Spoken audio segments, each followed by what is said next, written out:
Lots of wargamers are dreaming about home table full of terrain, and I'm not exception. I mean, it's perfectly fine to play at the local gaming club, but sometimes it can be fully booked or haven't enough good terrain or wherever. Also, here in Belgrade, all gaming clubs are located pretty far away from my home. What's more, lots of my friends are living nearby my place, so it creates really ridiculous situations when we need to spend about an hour to get to the club and then to go back. So yeah, sooner or later it should happen. I bought and built enough terrain to fill a full 40k table. I don't want just an ugly tournament cardboard ruins, so here are 2 boxes of Killzone Volkus from the kill team. Each consists of 2 bastions, 4 L-shaped ruins and lots of barricades and debris. And to spice it up a bit, I also added a set of extra walls from the Brutal and Cunning Kill Team box. What's more, I want to finish it in a reasonable amount of time, but still look pretty good. So I'm going to use lots of airbrushing, oils and pigments. I already finished one ruin to establish my color scheme, and I really like it. So without further ado, let's get painting. And first of all, we need to prime our miniatures. Typically I prime my minis with the airbrush, but it will be really exhausting in case of ruins. So I decided to use some Army Painter black primer. I didn't use spray primers for about 10 years, so I hope it will be okay. The weather is quite nice, so I decided to occupy the backyard. Let's prime. And it's just as easy as it looks. I shake the can well and applied primer in a couple spray bursts.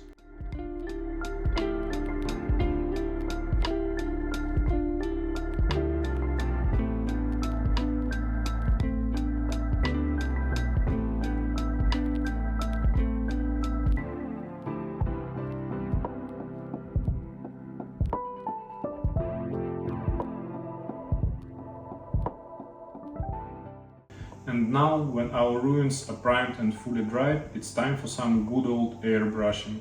And first of all, I spray our ruins with the AK German Grey, trying to cover them in a couple of layers.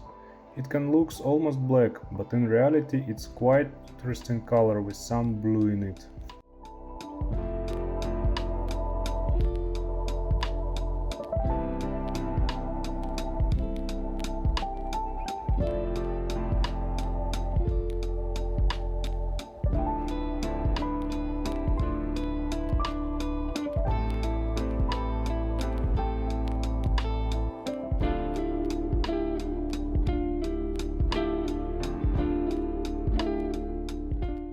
Then I blasted the walls with the zenithal highlight of AK Basalt Grey. I want to leave the darkest areas untouched, so I tried to spray it at about 45-degree angle.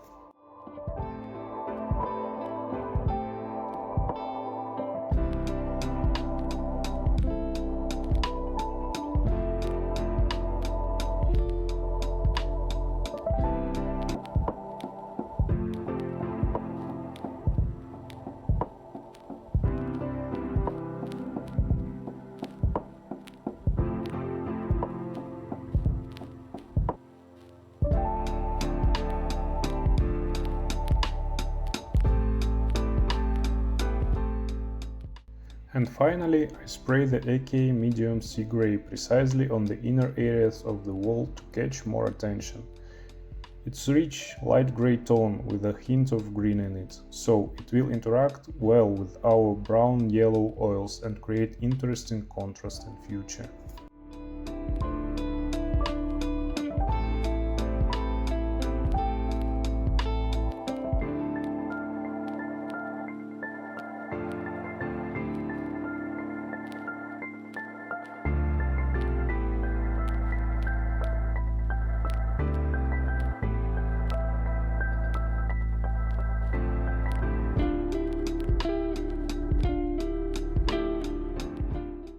So I spent almost a whole day to establish all the base grey colors over my ruins, but before I can continue with the oils and pigments, I want to pass a light dry brush all over the miniatures to pick up all the edges and small details.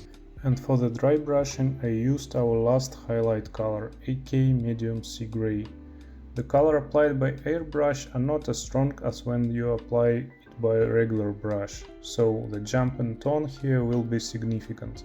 And I just put it on the regular makeup brush, wipe it a bit on a piece of cardboard and gently rub it on the ruins with the circular motions. Don't push it too much. It's better to do a couple of light dry brushes instead of one messy. So, while you watch how I dry brush this ruin, why not to hit the like button, and if you want to see more videos like this, please subscribe to the channel, it really encourages me to make more content. Thanks.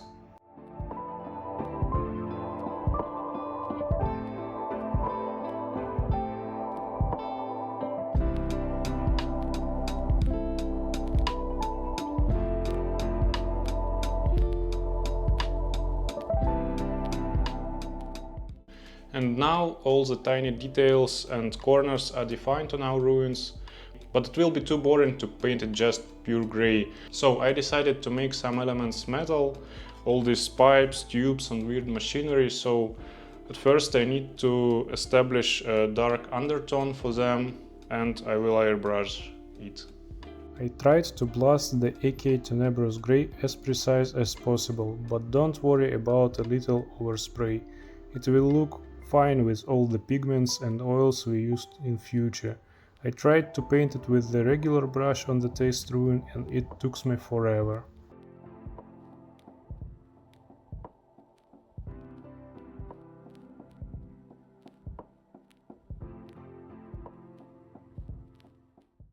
Yesterday I spent almost a whole day to prime, paint and establish underpainting on all these ruins. There are still lots of details to be done, but fortunately my friends come to help me.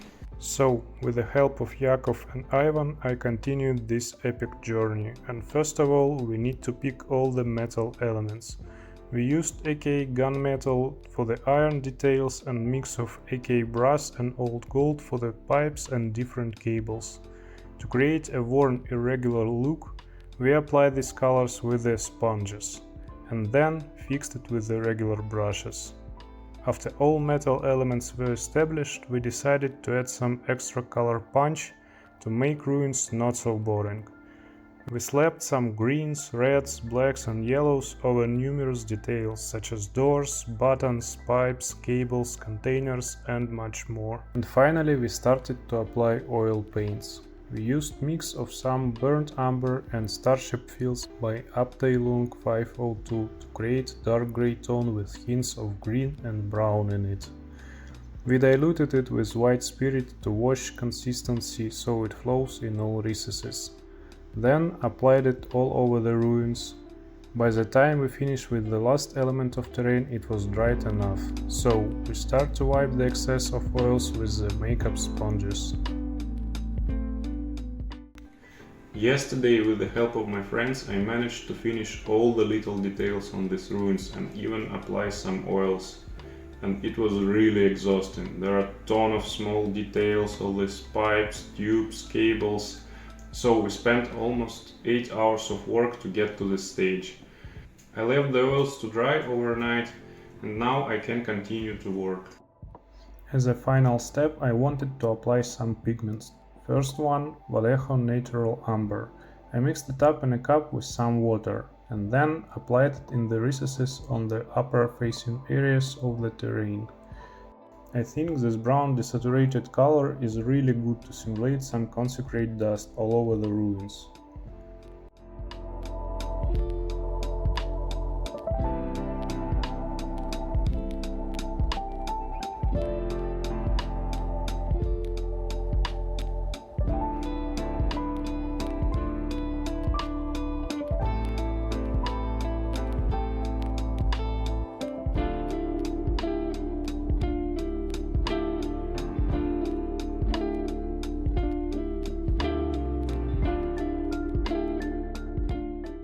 And the second, I want to paint some rust effect over the numerous steel details, so I just use a K old rust, pretty obvious.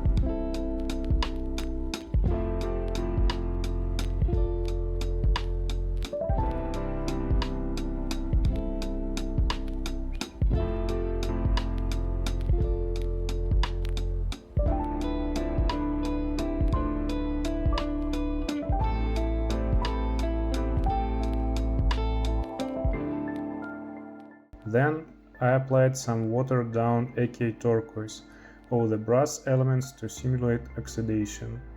If I applied too much, I just immediately wipe it with a paper towel.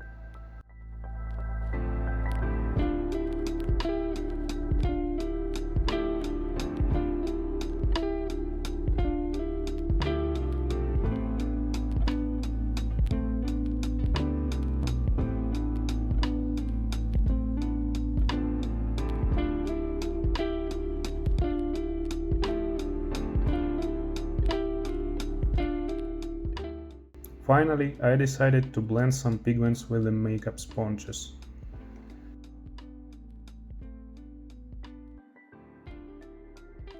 And to seal the deal, I spray the matte varnish all over the ruins. It fixes the pigments on the places and will protect our terrain from the wear and tear.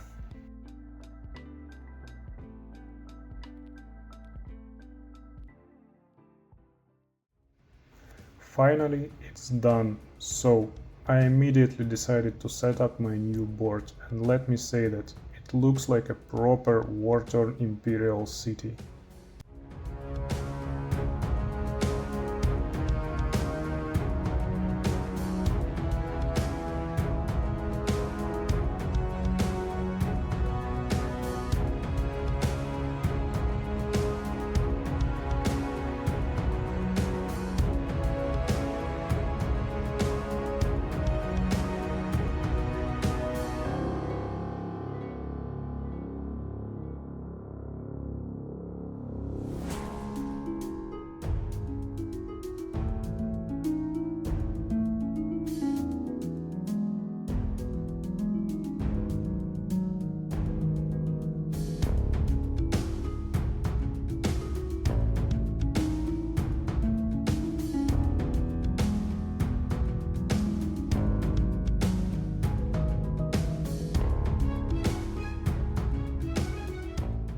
I can't believe that 3 days ago I have nothing, just a pails of grey plastic, and now just look at that.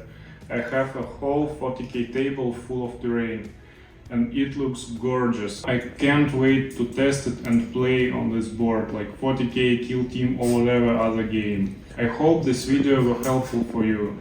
Thanks for watching, bye.